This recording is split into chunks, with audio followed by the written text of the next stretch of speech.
দিয়ে রাখো মোর প্রাণ ভগবান, দেখা দিয়ে রাখো মোর প্রাণ, প্রাণের ঠাকুর শ্রী গৌরাঙ্গ লহগু প্রণাম, লহগু প্রণাম। আর প্রাণের ঠাকুর শ্রী গৌরাঙ্গ লহগু প্রণাম, লহগু প্রণাম। এই যে বৈষ্ণব ঠাকুর, এই যাও ওই দিক দিয়ে যাও, ওই দিক দিয়ে যাও, এইদিকে আসবে না। বাবা তুমি রাগ করছো কেন? রাগ করবো না। ওই মহিষাদল বাজারে কমিটি হরিবাসর করেছে, আর আপনারাও সেই বৈষ্ণব জানেন। আপনাকেও বলি শুনুন, আমার বাবা বৈষ্ণব ছিলেন, আমার বাবা বৈষ্ণব। এই বাজারে ওনার সোনার দোকান ছিল, হীরামণি মুক্তার দোকান ছিল, উনি বিক্রি বাটা করতেন।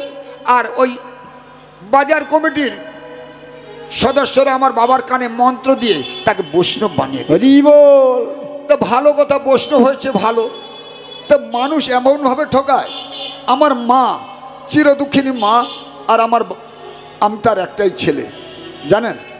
আমার বাবা যখন চলে গেলেন, সদাঙ্গত হলেন, আমার জন্য একটা পয়সা রেখে যায় না, একটা কানা করি রেখে যায় না। এই বৈষ্ণব, বৈষ্ণব দেখলে আমি নিন্দা করি। আপনি সরে যান, আমি কোনো বৈষ্ণবদের এখানে দেখতে। বৈষ্ণব ঠাকুর হাত জোড়ে করে বলছে, খোকা তোমার নাম কি? আমার নাম শুনলে আরো রেগে যাবেন। কি? আমার নাম কৃষ্ণ। ও বাবা, তোমার বাবা তো খুব ভালো লোক ছিলেন। আরে থামুন থামুন, আমার বাবার নাম শোনাবেন, আপনি কানে চাপা দিচ্ছি। আরে কি বলছো তুমি? কেন এত রাগ কেন? রাগ করবো না। বৈষ্ণব রাজ সংসার যাত্রা ত্যাগ করে আমার বাবা, আমি তার একমাত্র ছেলে, আমাকে সম্পূর্ণরূপে ঠকিয়েছেন। একটা কানাকড়ি রেখে যান, এমনকি বাবার কাজের সময় আমি কোনো করতে পারি না। বৈষ্ণব ঠাকুর বিনয় স্বরে বলছে, আচ্ছা খোকা তোমার বাবা কোন ঘরটাতে বসতো? বলে ওই ঘরটাতে বসতো। আচ্ছা বাবা, তোমার বাবা প্রণাম ধ্যান করতেন, কোনো আসনপত্র নেই? আসন ও আমি ছুঁড়ে ফেলে দিয়েছি। তোমার বাবা কিচ্ছু রেখে যায় না? বলে না না, আপনি দেখবেন, আসুন। হাত দুটো ধরে নিয়ে গেল, দেখলো সুন্দর মহাপ্রভু দাঁড়িয়ে আছেন। আর খোকা রাগ করে তার ঘরে কোনো আদর যত্ন না করে চামচোটা বাস হয়ে গেছে আর মাকড়সার ফান। খোকার উপর রাগ না করে বৈষ্ণব বলছে, বাবা তোমার বাবা কোন আসনটায় বসে তপ ভগবানের ধ্যান করতে? বলে ওই দেখুন, ওই ছেঁড়া কলা বাসনা বসে। আমাকে একটু দেবে? হ্যাঁ আপনি নিয়ে যান, যা খুশি করুন। উনি বসে নাম জপ করতে শুরু করলেন। এ বৈষ্ণব ঠাকুর, আপনি তাড়াতাড়ি এখান থেকে চলে যান, আপনাকে বারবার বলছি, আমি সহ্য করতে পারি না। বৈষ্ণব ঠাকুর বলছে, বাবা তোমার বাবা কি কিচ্ছু রেখে যায় না? বলে হ্যাঁ হ্যাঁ রেখে গিয়েছিল, একটা বাক্স রেখে গিয়েছিল। ওই বাক্স রেখে গিয়েছিল, হ্যাঁ। তারপর দেখি কালো রঙের বাক্স, পুরোটা কালো, কিচ্ছু নেই। আমার বাবা যখন চলে গেলেন, নিশ্চয় বাক্সে কিছু আছে, সোনা দোকানই ছিলেন, হীরেমণি মুক্তা। আমরা বাক্স খুলে দেখি একটা কানা করিও নেই। তারপর ওই বাক্সটাকে আমি দূরে ফেলে দিচ্ছি। কোথায় ফেলেছো? বলে চলুন চলুন।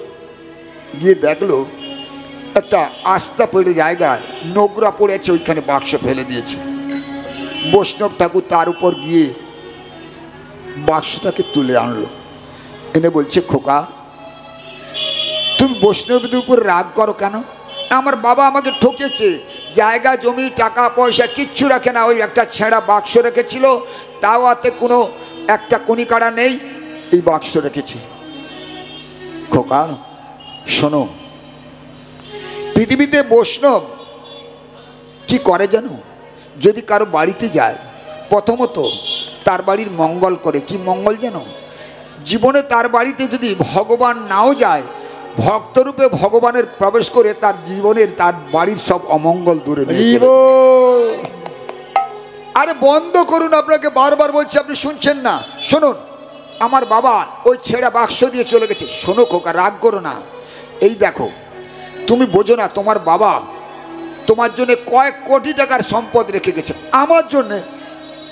ছেলে তো রেগে আরো বোম মারতে চায়।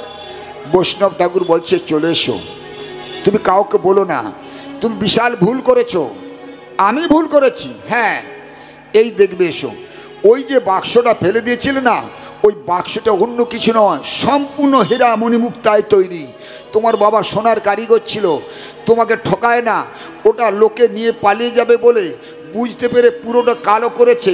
আর বাক্সটা খুলে দেখলাম ওর ভেতরে একটু জায়গায় চিহ্ন রেখেছে, সেটাই আমি জানতে পেরেছি। নিতাই গৌর হরি হরি বল।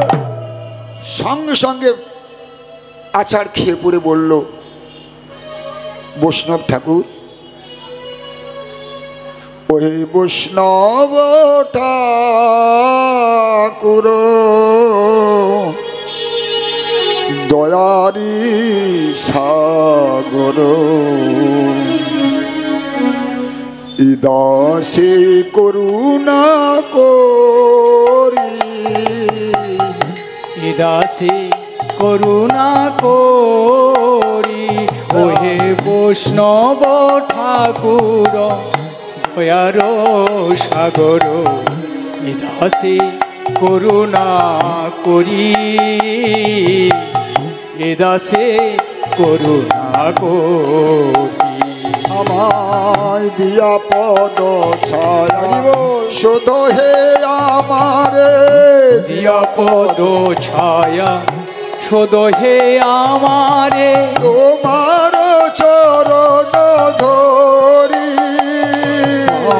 দিয়া পদ ছায়া বৈষ্ণব ঠাকুর শোধ হে আমারে, তোমার চরণ ধরি, আমার চরণ ধরি। শোন, কোনো বৈষ্ণব কোনোদিন কাউকে ঠকায় না রে। আজকে এই বাজার কমিটি জানিস পূর্ব কোন জন্মের স্বীকৃতি ছিল। মনুষ্য জীবনে স্বীকৃতি যদি থাকে পুঞ্জ পুঞ্জ তবে হয় সাধুসঙ্গ। আজকে কয়েক শত বছর আগে তখন এখানে কোনো মন্দির নেই, কোনো বাজারের কোনো আস্তানা নেই। কোন মহাত্মা তিনি শুদ্ধ সিদ্ধান্ত নিয়ে কমিটি সিদ্ধান্ত করে সুন্দর একখানা হরি মন্দির বানিয়ে গেছে। আর তখন দেশে এত হরিনাম ছিল না, যা দেশে হরিনাম হচ্ছে এখান থেকেই গিয়ে হচ্ছে। তুমি ভুল বুঝেছো, তোমার বাবা তোমার জন্য হেরিয়া মণিমুক্তা মানিক্যের বাক্স রেখে গেছে, তুমি বহু টাকার মালিক। আজকে যারা এই হরিমন্দির প্রাঙ্গণে সদস্য কমিটি যারা রয়েছেন, তারা তাদের চরণে আমি শতসহস্রবার ভক্তিপূর্ণ দণ্ডবত প্রণাম নিবেদন করি। এদেশে হরিনাম ছিল না, পূর্বকাল হইতে এই জায়গায় হরিনাম শুরু হয়, তবে বাজারের সবাই পরপর দেশে বাড়িতে বাড়িতে গিয়ে হরিনাম শুরু করে। এখানেই কত সাধু মাহান্তর চরণধুলি রয়েছে, মানুষ জানে না, তাই এখানে প্রণাম করে তার চরণে লুটায় না। একটা প্রণামী বাক্সে মানুষ পয়সা দিতে ভুলে গেছে, জানে না সামনে কয়েকটা দিন 3টে দিন পরে চৈতন্য মহাপ্রভুর আবির্ভাব। যে চৈতন্য মহাপ্রভু ভগবানের গোলকের গোপন সম্পদকে, গোপন বস্তুকে চুরি করে এনে আমাদের কলির জীবের জন্য দিয়েছেন। আর আমরা সেই মহাপ্রভুর জন্মতিথি ধরছি না। আমার নাতি, আমার ছেলে, আমার বৌমা, আমার আত্মীয় স্বজনের জন্মতিথি ধরার জন্য হাজার হাজার টাকা বাজেট করি।